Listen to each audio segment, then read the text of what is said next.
Hello everybody, Jyoti McKee here, author and creator of the Healing Earth book and deck, all about healing our earth and about this new time that we're in this time of rebirth, but also a time of letting go. We've got the angel riding there, the angel of rebirth, and of course with it comes this shimmering light that incorporates this sense of farewell to certain old structures, but the beginning of something emerging and growing, just as the earth has to crack so that the plant can come up through those layers.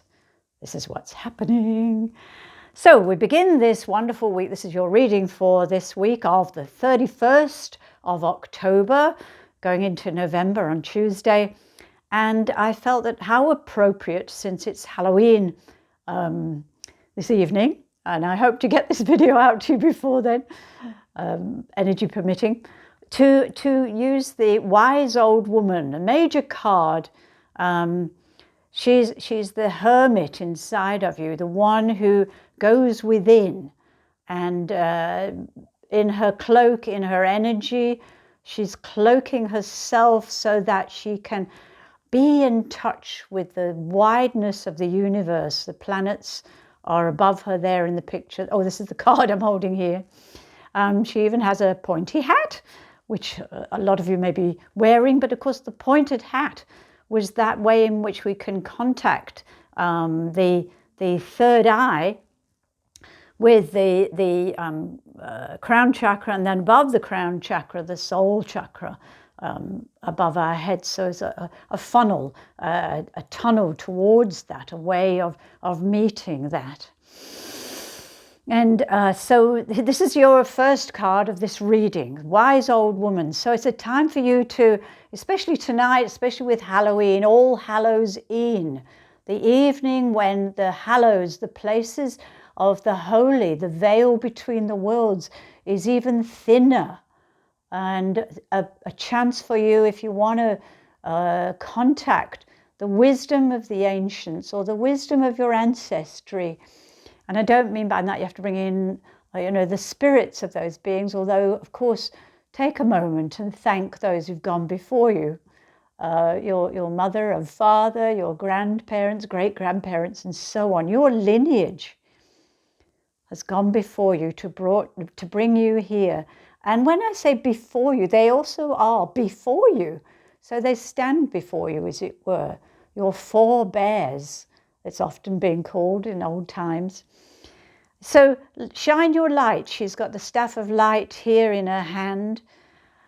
And take that hat of innerness, that place of contacting the stars, of contacting that which is the great mystery. Many shamans do this. They go within, they go into a cave. Some go for many, many months. The old masters have also done this. Those who meditate, a time in which to honor that there is great wisdom stored within you in every cell of your being. How do all the cells manage and operate so beautifully? It is by this wisdom, and it is the wisdom of love. It is the wisdom of kindness. It is the wisdom of wearing the belt of your ancestors, as the Native American women did, the wampum belt, which they beaded, and every bead was significant. So it's this time of really honoring that you carry this sacred wisdom. And what will you be able to incorporate with that? This sacred week whereby there is much that will transform. It is ruled by Scorpio. So Scorpio, I don't know a great deal, but Scorpio takes us inside. The scorpion lives in a cave itself. It knows poison and how to transform poison. Can you transform anything that's poisonous in your life at this time? Old grudges, ways of doing things that only bring misery or harm to yourself or others, maybe only in thought, but it matters to you, so that you may now walk the threshold of this wonderful week in a time of great transformation in the world, and be able to find that which can transmute itself within you. It is magic. It is a magical time. So celebrate that. Find a way in which you too can celebrate who you are and the wisdom that you carry. This is a time for those who maybe in past lives were witches, were wise ones. This is a time to let go of that old sense that you're persecuted, that you came through difficulties and a terrible time, yes, but now, let it all fall away like the autumn leaves in the northern hemisphere, or like the blooms of the flowers in the southern hemisphere. Let it transform.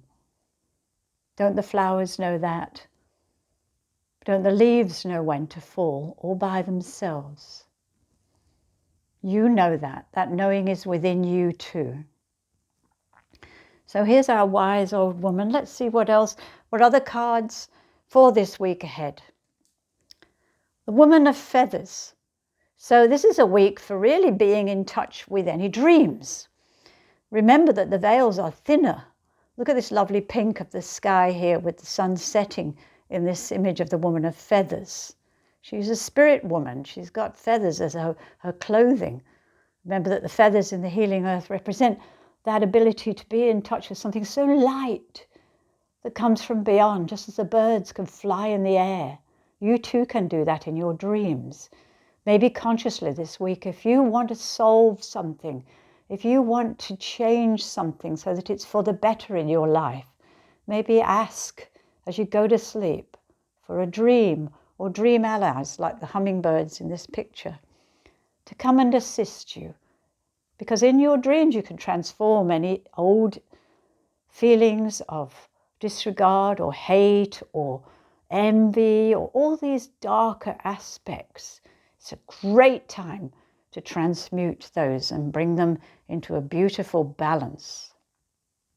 So remember, before you go to sleep, ask for a dream that helps you transform anything that you feel needs cleansing or clearing or changing in your life this week. You come out the other end of this week really marvelous with that. Let's see what other cards I got. Oh, yes. Also the moon. So this is very much the time for the moon. Go and contemplate the moon. I think it's in the first quarter. I'm not too clear on that, but I think so. Go and contemplate the moon and the moon energy within you. Look at the woman diving deep there to the full moon. She's got some strange in-depth animals here, the octopus. What amazing creatures they are. The crab. The crab walks sideways. Yes, in shamanic terms, that is being able to see what you can't usually see, the peripheral of things. What's going on at 360 degrees?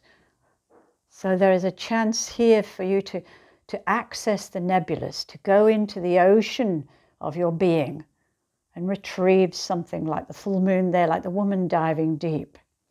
Something of the feminine, perhaps, the feminine mysteries may be coming your way. And the fourth card for this week, Seven of Feathers. So another feather card, very much a week of spirit and spiritual energies. Here we have the beautiful monk, Lazy Anne, sitting under the blossom tree and just simply being. He has the blackbird beside him, which in Druidic terms, the blackbird is the bird that sings to you, that invites you into that realm. So take time for you to sit under what is blossoming for you if you allow it. No need to call on anything, no need to feel like you've got to do some big fancy ritual. No, look, he's simply sitting. And all around him, the magical energies of this world are speaking back to him. Maybe not in words, maybe in the wind blowing in the trees, maybe in the birds singing. We have our own particular type of magpie, which is in Australia, which is, I feel, has a similar haunting call to the blackbird. So just let that call you in, call you into your very heart of your being. Feel the strength that's there.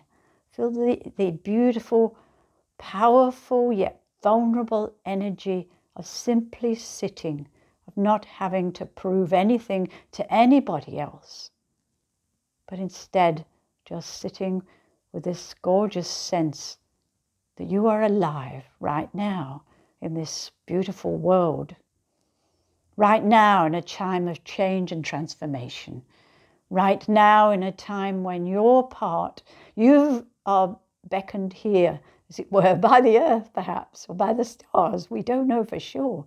It is a mystery. So be in that place of welcoming it all. And most of all, in the sense that you are loved. Thank you for watching and listening to this video. I hope you've enjoyed it, my wise old woman, and the reading for this week. And I invite you to, if you haven't already, subscribe to this or share it with others. If it resonates for you, like it.